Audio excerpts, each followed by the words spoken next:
Salut les amis, j'espère que vous allez bien. Bienvenue dans ce nouvel épisode.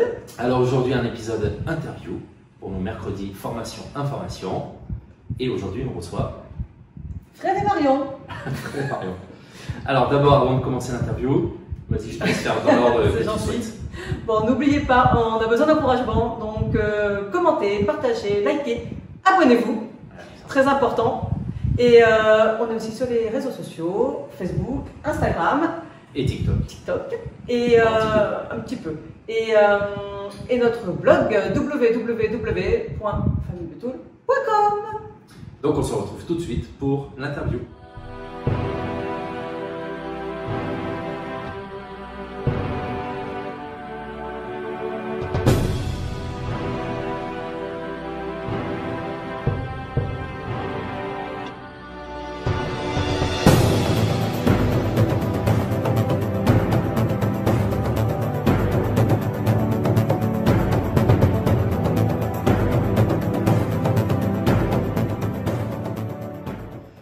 Alors, première question, on va vous demander de vous présenter.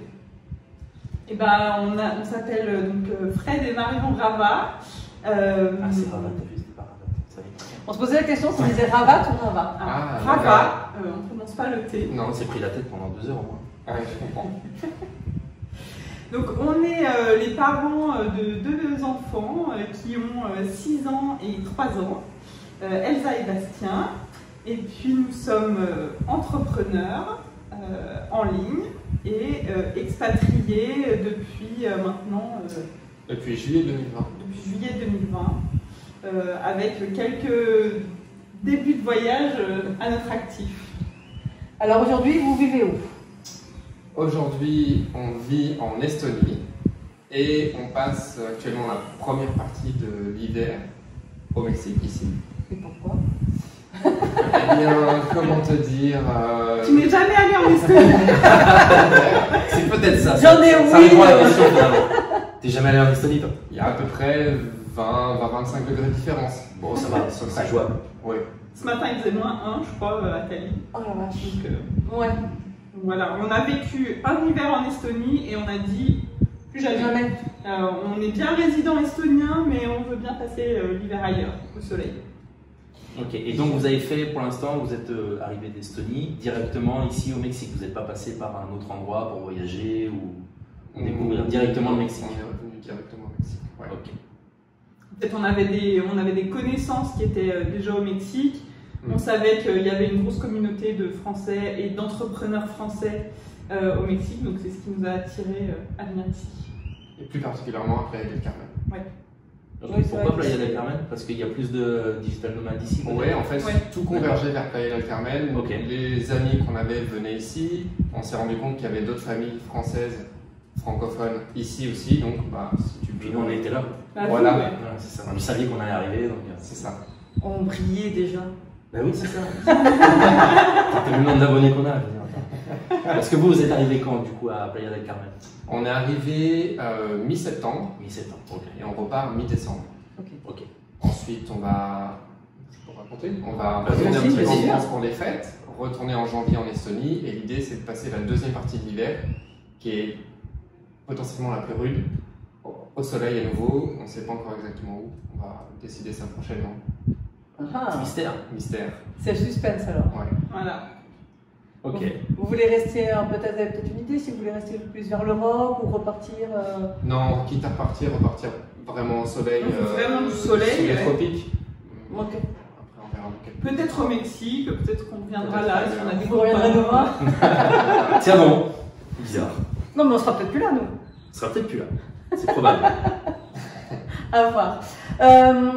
Donc pourquoi est-ce que vous êtes parti de France? Racontez-nous tout. En fait, il y a plusieurs raisons. Alors surtout, on ne parle pas du trafic de drogue. D'accord, On verra ça on parle plus pas tard. du trafic Non, de non, Non, drogue. ça sur c'est une autre YouTube. interview. C'est pas qu'on est c'est venu une là chaîne. pour ça. Sur notre chaîne. Ok. Ok, ça marche, mais du coup il y a quand même plusieurs raisons. On en enlève une du coup. Ouais, voilà.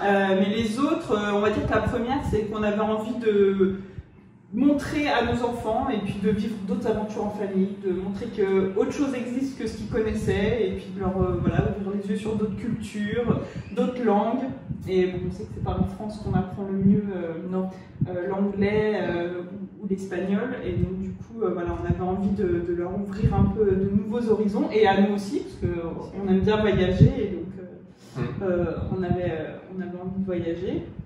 La deuxième raison, c'est qu'en France, on était déjà entrepreneurs sur Internet et avides d'indépendance financière et de liberté financière, mais on était vraiment isolés. C'est compliqué en France de se créer une communauté de gens qui ont atteint leur indépendance financière via Internet. Tu peux rencontrer d'autres entrepreneurs, mais ça va être des entrepreneurs avec la méthode plus classique, on va dire, soit un business en physique, ou alors s'ils sont freelance, ils vont avoir une vision pour la plupart d'entre eux assez standard, française, voilà, de chez eux finalement. C'est ça, pas forcément avec une vision internationale. Et ça, on voulait s'expatrier pour ça. Et ça, à Tallinn, on l'a vraiment trouvé. Une super communauté d'entrepreneurs de web, voilà, avec qui on a pu échanger, apprendre plein de choses et s'enrichir mutuellement. Donc ça, c'est vraiment un des gros avantages qu'on a trouvé là-bas. Ce qui nous a fait choisir Tallinn aussi, donc l'Estonie, c'est aussi le côté administratif qui est très lourd en France, surtout quand tu es entrepreneur, qui englobe plein de choses, à la fois de la paperasse, des impôts, tout l'administratif qui est compliqué, où rien n'est relié, tu perds beaucoup de temps, on trouve qu'on perd vraiment beaucoup de temps, et donc on avait choisi aussi l'Estonie parce que c'est une nation digitale et que là-bas tout est beaucoup plus simple, tout est beaucoup plus fluide. On peut ouvrir une société sans bouger de chez soi en 30 minutes chrono. Voilà. Ça, c'est quand même pas négligeable. Voilà. Ça coûte 190 € une fois pour toute la vie. Tu peux avoir ta carte de résidence en 4 à 7 jours maximum. Et ça peut être 4 jours garantis si tu prends la formule premium. Oui. Donc non, ça c'est vraiment agréable. Et quand tu as besoin d'un service administratif, tu es sûr, premièrement déjà que les gens vont te répondre, même si tu leur écris en anglais. D'accord. Tout est en 2 langues là-bas, même tous les contrats, etc. Ils ont tout. Et je crois aussi que la majorité de l'administration est digitalisée en fait. Voilà, c'est ça. C'est ça, c'était 90 tout et communique quelques beaucoup, les services tout est relié entre eux. Ouais. Donc les gens te répondent en anglais, ça sera fait, ça dépend pas de la personne sur qui tu vas tomber, ça va pas tomber à l'autre, tu auras une réponse rapide et correcte. Et toujours la même. Ouais. Donc nous on l'a vu de plusieurs endroits de toute façon. Selon la personne sur qui tu tombes, alors ça nous est pas arrivé au Mexique parce que bon, nous on a juste visa touristique, mais c'est à Tenerife surtout, où selon la personne sur qui tu tombais, tu n'avais pas la même réponse. Donc des fois on te renvoie chez toi en disant c'est pas possible, tu reviens le lendemain, tu tombes sur une autre personne et on fait les papiers quoi. Ouais. Pour tous les papiers, c'était le cas. Ouais, c'était assez sympa. Donc il fallait à chaque fois passer par un avocat, ce qui est toujours des frais en plus, c'était assez compliqué. Et du coup, votre vie en Estonie, comment ça s'est passé? Est-ce que du coup vous avez appris la langue ou enfin il parle quoi là-bas? Estonien, c'est ça. Alors, il y a 3 langues en Estonie. Il y a l'estonien, il y a le russe, il y a le russe parce qu'il y a 40% de la population qui est russophone. D'accord. Et l'anglais qui est quand même vraiment répandu. Ouais, tous les jeunes parlent anglais. Tous les jeunes parlent super bien anglais. Moi, je suis allé une fois chez le dentiste, la nana elle parlait vachement mieux anglais que moi. En plus sur les termes techniques et tout. Bon, c'est pas évident. Voilà. L'estonien, voilà, c'est une langue qui est assez dure aussi à apprendre. Donc on a appris quelques mots. Bonjour, merci, au revoir. Voilà, de quoi vraiment dire des choses banales. Mais on ne comprend pas quand on nous parle. Et donc ça, c'était un peu un frein. Et puis, potentiellement, voilà, pour y rester plus longtemps. Et puis, est-ce que ça peut servir, ça sert pas dans d'autres pays? C'est ça, c'est une langue qui est parlée par 800 000 personnes du coup. Ouais. Tu vois, donc. C'est combien la population de C'est 1 million. Oui, donc alors non, il y a peut-être quand même, parce que les russophones parlent aussi estonien, donc on va dire 1 300 000 personnes qui parlent estonien. C'est pas énorme. Mais disons que pour voyager après, c'est pas non plus la langue qui va te... Non, mais là-bas, 1 million de personnes, c'est oui, c'est ça, c'est ça. On disait que l'anglais là-bas, et puis après on s'est amélioré aussi en anglais. Oui. Sur place, et puis comme on avait aussi une jeune fille au père qui était à la maison, qui s'occupait de nos enfants, du coup elle parlait anglais parce qu'elle était italienne. D'accord, donc pour les enfants, du coup, ils ont aussi entendu l'anglais. Voilà, du coup ils avaient la jeune fille au père qui leur parlait, elle parlait un petit peu français, et elle parlait anglais, et leur apprenait quelques petits trucs aussi en italien. Des chansons. Ouais, même, des chansons. même une chanson en portugais. Oui, en Tant qu'à faire. ouais, Voilà. ouais. Et justement, les enfants, du coup, là, ils sont en école à la maison ou vous les mettez dans les écoles locales à chaque fois? Là, ils sont en école à la maison pour l'instant. Notre fille qui a 6 ans était à l'école européenne de Tallinn. D'accord. On a mis le contrat en pause parce qu'on partait plusieurs mois à l'étranger. Donc là, on est concrètement au quotidien en école à la maison. Voilà. C'est moi qui le fais. On se concentre sur, on va dire de façon formelle, sur lecture, écriture et maths. Et puis après, toi, tu complètes avec d'autres activités plus artistiques. Ouais, voilà, puis on est étonnée. dans une réflexion de unschooling. On est vraiment plus dans une réflexion de unschooling, c'est-à-dire qu'en formel, en fait, on fait très peu. On fait juste, on va dire, le minimum pour que si jamais un jour ils ont besoin de retourner à l'école, qu'ils puissent être adaptés par rapport au niveau. Après, on fait beaucoup de la découverte par ailleurs, c'est-à-dire qu'on apprend aussi les maths en faisant des gâteaux, on apprend la géographie en visitant les endroits, on apprend les sciences naturelles en allant visiter des endroits où il y a des animaux qu'on ne connaît pas d'habitude, et finalement ils apprennent encore plus comme ça qu'en étant à l'école. En tout cas, ils retiennent plus parce qu'ils le vivent.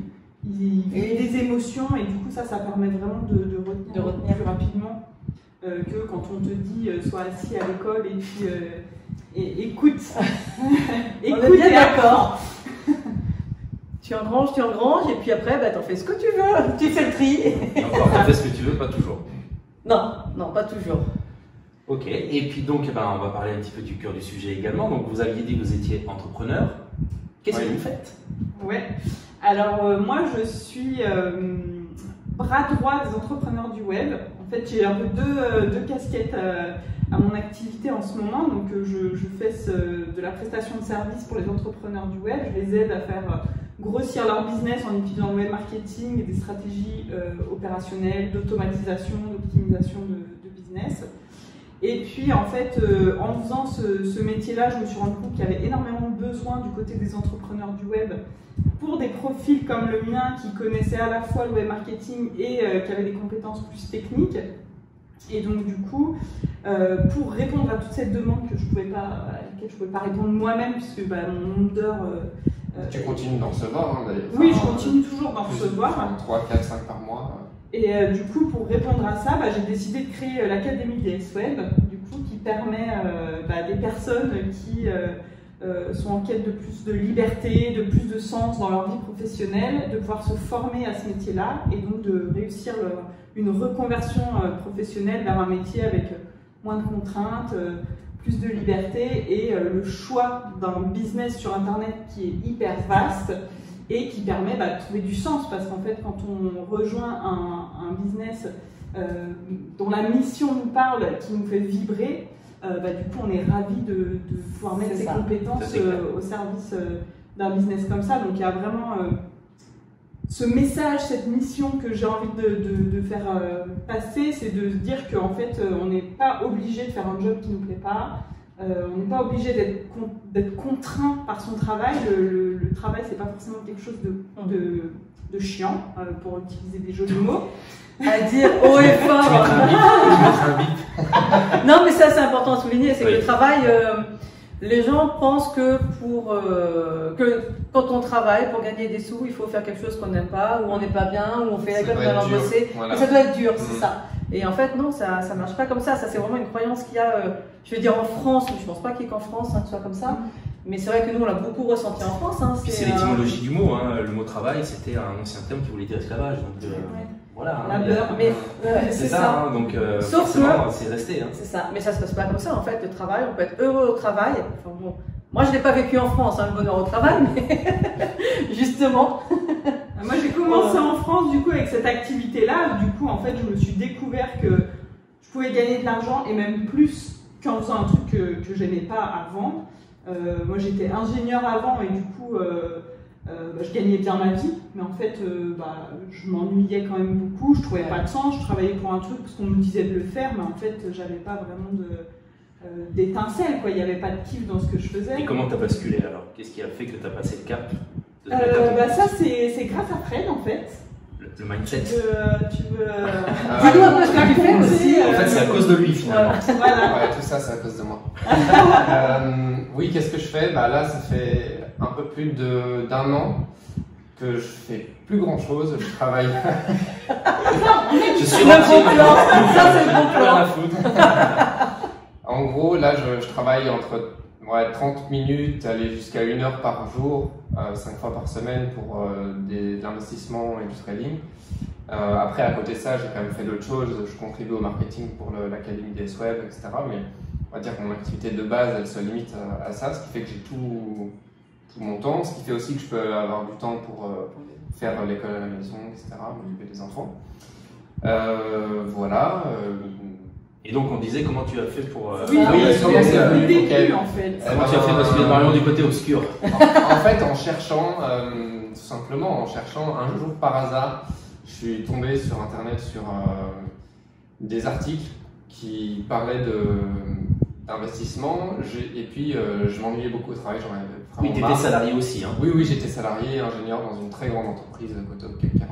Voilà la trajectoire idéale pour faire une super carrière, mais ça ne me convenait pas du tout.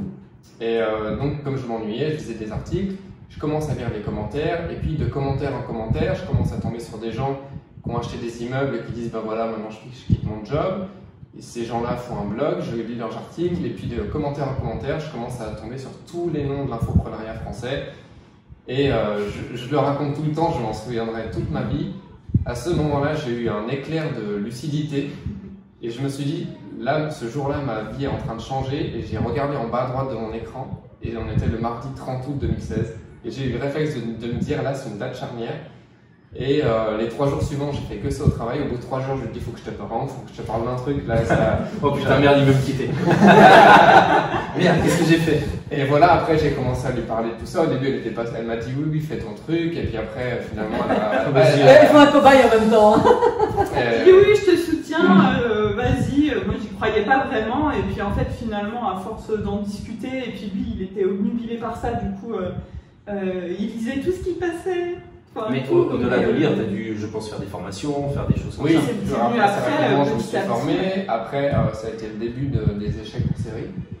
C'est normal, ça Voilà. va avec. Ouais, Ça va avec. Ça fait partie, plus t'as d'échecs, plus tu réussis. Voilà. Et, Il est bon, hein. Il est bon en Non, français. mais c'est ça, mais surtout, qu'est-ce qu'on va réussir hein Parce qu'en France, on a essayé. Hein. On va être multimillionnaire, je crois. Et ouais, au bout d'un an, ça a commencé à marcher. On a fait de l'immobilier en fait en France. Ouais. Et c'est comme ça qu'on a commencé à vraiment. Nos premiers revenus alternatifs, c'était avec de l'immobilier. Voilà. Et puis on a revendu l'immobilier en s'expatriant. Ok. Et donc, en parallèle, ça vous a permis aussi de passer peut-être des formations pour donc, vous former au métier que vous faites aujourd'hui. Exactement. Ouais. Et donc de travailler ensuite 100% en ligne. Tout à fait. Ok. En fait, moi, quand j'ai quitté mon boulot, je l'ai fait j'avais pris une grosse formation avec laquelle j'étais censée créer un blog et puis gagner beaucoup d'argent avec ça. Ça fait partie des échecs. Je crois savoir laquelle c'est. Qui n'a jamais marché. On va pas citer de. Non. Pas citer de nom. C'est une formation en fait qui m'a pas aidé à gagner de l'argent tout de suite, mais en fait qui aujourd'hui me sert encore. Ça a changé Et ton qui état d'esprit. voilà, ça a changé mon état d'esprit, ça m'a fait switcher, ça m'a permis de voir qu'une autre vie pro était possible. Et puis j'ai aussi acquis beaucoup de compétences que ensuite j'ai pu revendre en prestation de service et qui me resservent à nouveau maintenant pour gérer mon académie. Donc en fait, tout ce que j'ai appris, toutes les formations, même les formations qui ont amené des trucs qui n'ont pas été des réussites dans nos esprits, en fait, ça nous a quand même permis d'acquérir des compétences, d'être des tremplins en fait pour la suite. Et au final, c'est quand même ce qui nous a permis de réussir, parce que si on avait pas fait toutes ces formations, on n'aurait pas fait le chemin qu'on a eu, et puis on serait pas là où on en est c'est aujourd'hui. ça. Aujourd'hui, tu n'aurais pas une académie où justement tu apprends à être bras droit parce que Exactement. tu apprends quand même à faire. Enfin, c'est pas une simple assistante virtuelle là pour le coup, c'est vraiment être très large quoi. Enfin, Ouais. au niveau des tâches à effectuer. Ouais, c'est vraiment un compétences. cran en dessus de l'assistance virtuelle. Moi, j'aime bien dire que en fait, c'est l'assistance plus quoi. C'est les personnes qui sont assistants virtuels et puis en fait qui ont envie de gagner plus, qui ont envie de plus kiffer aussi, parce que l'assistance virtuelle reste des tâches très exécutives, très répétitives. Et là, on est vraiment un cran au dessus, c'est-à-dire qu'on va vraiment pouvoir aider l'entrepreneur aussi dans la stratégie, à réfléchir en grand et ensuite de se dire bah, ok, on a réfléchi à ça, maintenant comment on le met en place, quelle est la stratégie opérationnelle maintenant, éventuellement on aide à mettre en place selon quel niveau de bras droit on est, parce qu'il y a plusieurs niveaux aussi selon le business dans lequel Mais disons que le bras droit aussi est bien donné, c'est-à-dire que c'est pas juste le secrétariat, pas juste de l'exécutif, le bras droit, il y a aussi le côté pensée, il y a aussi le côté créativité, stratégie. Et ça c'est très important, je pense que le terme bras droit il est excellent là-dessus. Tout est dit. Voilà, c'est pas juste assistant virtuel comme tu disais, c'est quand même quelque chose. Non, c'est voilà, c'est plus à la fois la vision stratégique et la vision opérationnelle du business en ligne. C'est ça. C'est bien de le préciser parce que des formations pour devenir assistant virtuel, il y en a plusieurs, il y en a pas mal. C'est quelque chose qui a pas mal le vent en poupe en ce moment, avec le télétravail qui prend de l'ampleur, avec l'envie des gens de. Les gens ils se rendent compte que en fait aller au bureau 8 heures par jour avec des collègues qu'on n'aime pas sous les néons, qu'en fait c'est pas une tu peux faire autre chose, c'est ça maintenant. Je pense qu'en plus avec le confinement, comme pas tout le monde, mais beaucoup de personnes sont passées en télétravail au moins pendant un laps de temps. Bon, il y a ceux qui ont voulu absolument retourner au travail, parce que c'est pas fait pour tout le monde, faut être honnête.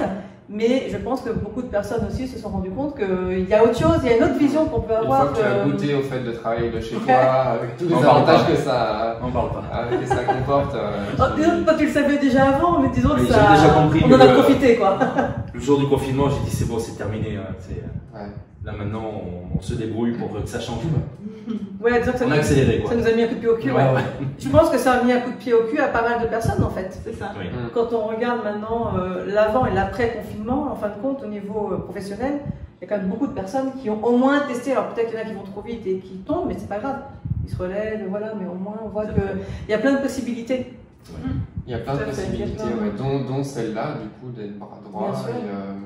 Et du coup, comme tu as plein de demandes d'entrepreneurs du web pour avoir un bras droit et qu'on en connaît pas mal maintenant, on arrive à faire un truc qui est bien, c'est qu'on arrive à la fois à former des gens à devenir bras droit et à les mettre directement en relation avec les entrepreneurs du web. Et ça, il y a de la demande. Oui, il y a vraiment demande.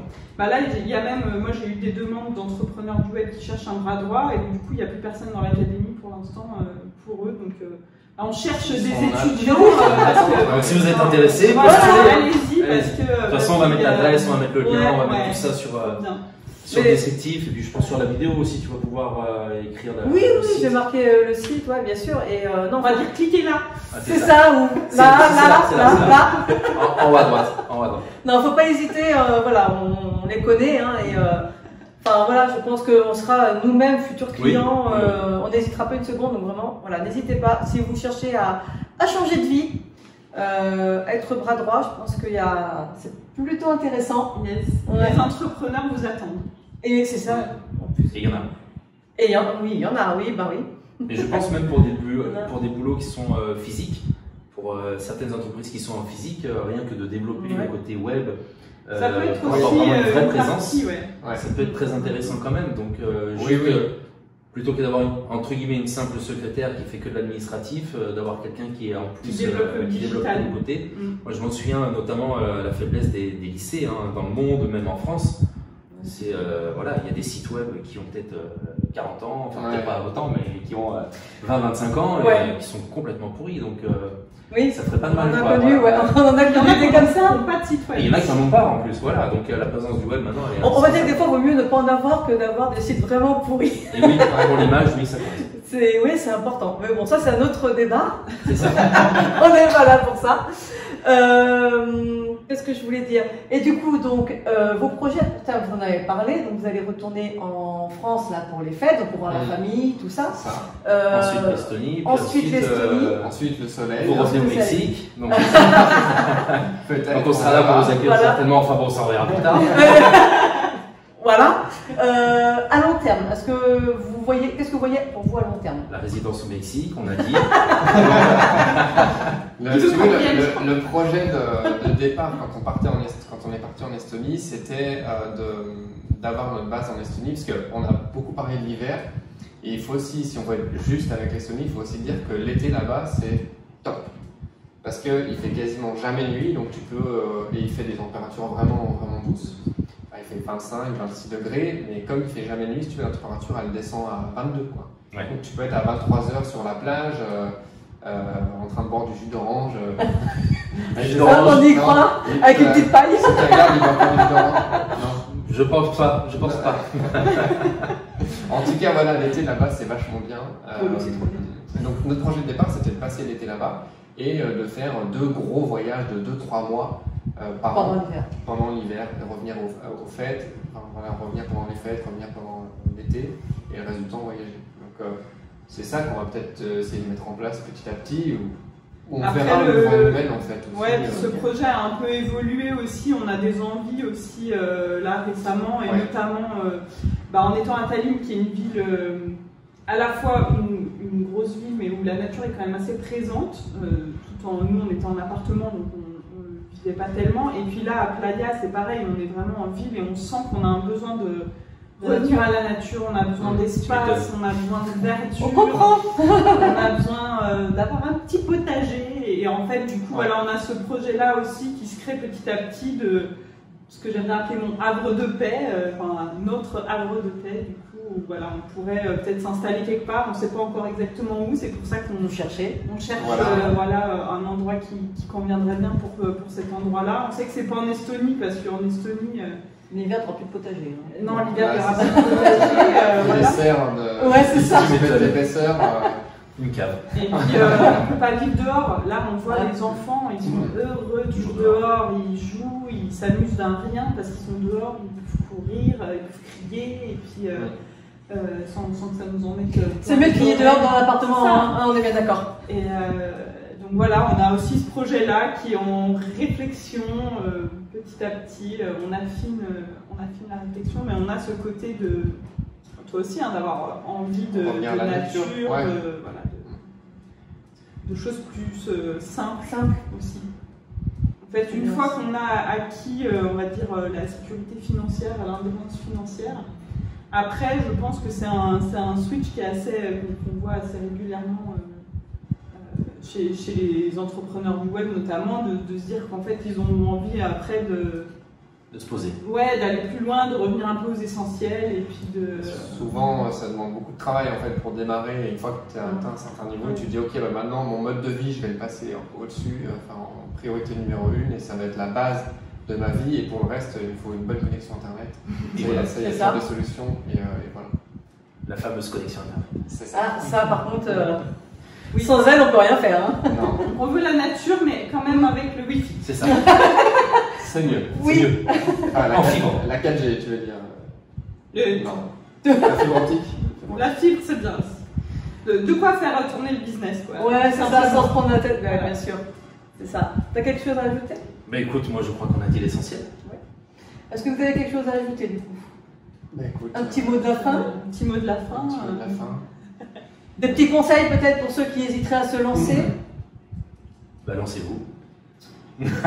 Ouais, moi j'ai une cliente, elle dit toujours si vous hésitez, c'est que vous êtes prêt. Donc, très bien. Et puis formez-vous surtout. Se former. Il y a que former de plein de façons. On peut lire des livres, on peut regarder des vidéos. Moi, un truc qui m'a beaucoup aidé, j'ai remplacé tout, 99% de mon 19%, je vais arriver de mon temps de divertissement en temps de formation avec des vidéos YouTube, des choses comme ça.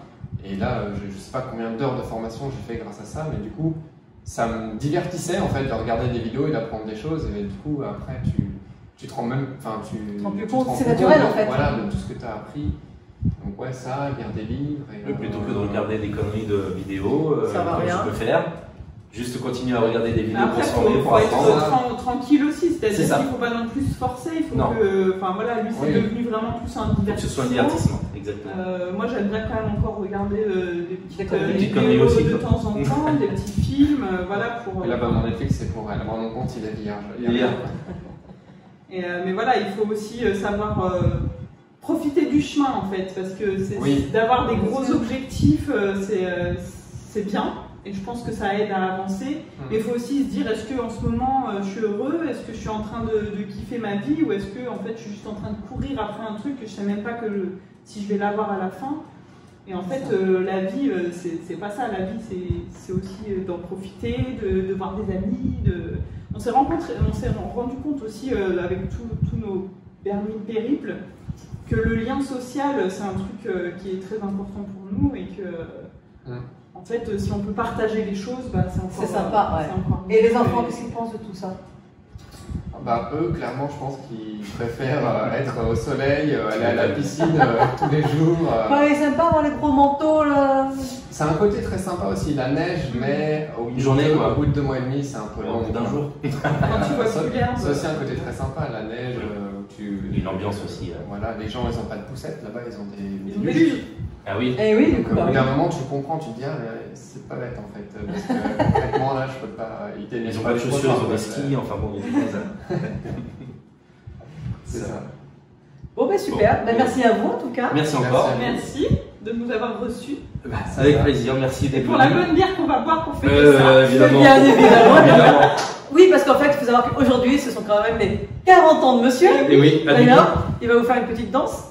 Non. non, parce qu'après, il va y avoir les droits d'auteur, tout ça. Pas de ça chez nous. Non, sur ce, je te laisse le mot de la fin. Eh bien, écoutez, merci de nous avoir suivis. On espère que cette interview vous aura appris certaines choses. On répète à chaque fois, se former, s'informer, c'est très important et ça vous permettra aussi d'avoir une vie comme on peut avoir, de pouvoir voyager.